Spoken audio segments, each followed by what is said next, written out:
안녕하세요. Hello. We just have studied noun에 noun이가 있어요, 없어요, which means there is something, right? This time we are going to study about something in front or back, something like this. Let's study. Can you see here? Those words help you talk about where things are located or the direction of something.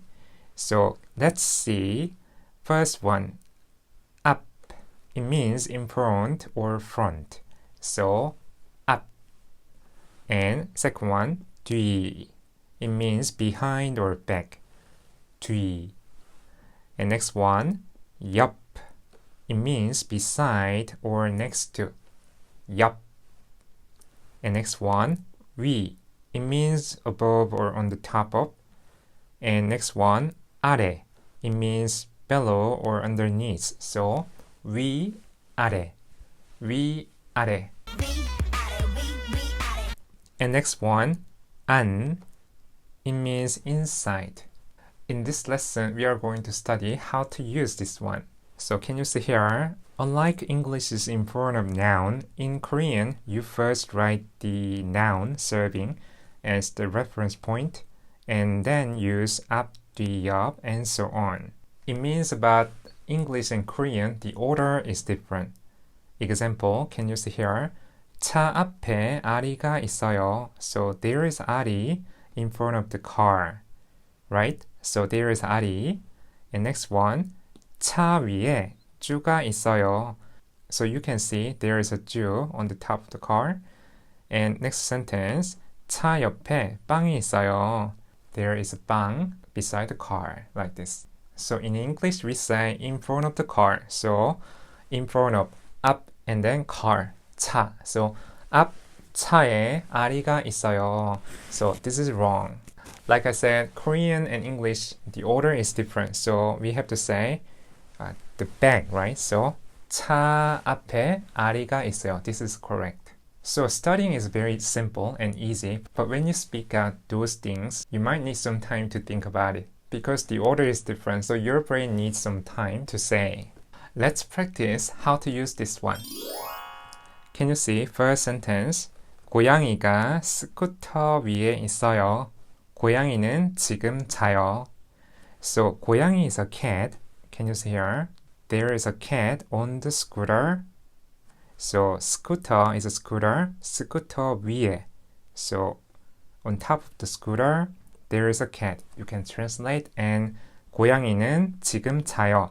So cat is now sleeping. So the whole sentence, 고양이가 스쿠터 위에 있어요.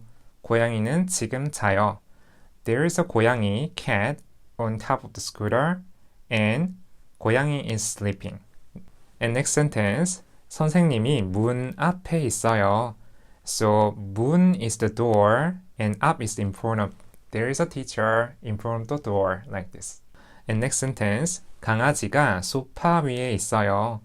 강아지 is a puppy, and 소파 is a sofa. 위 is the above, on top of. So there is a puppy on top of the sofa, like this. And next sentence, 가방 안에 노트북이 있어요. 가방 is a bag, and 안 is the inside, and notebook is a laptop. So you can translate, there is laptop inside of the bag, like this. And next sentence, 스타벅스 옆에 맥도날드가 있어요. Starbucks is Starbucks, 옆 is the next to, and McDonald's is McDonald's. So you can translate, 스타벅스 옆에 맥도날드가 있어요. So there is McDonald's next to the Starbucks, like this. And next sentence, 책상 서랍 안에 충전기가 있어요. 책상 is a desk, 서랍 is a drawer, 안 is the inside, and 충전기 is a recharger. So translation is, there is a recharger inside of the desk drawer, like this. So far so good. In the last lesson, I taught you noun에 noun이가 있어요, 없어요. The translation is there is, right? In this lesson, we have studied 앞, 뒤, 옆, 위, 아래.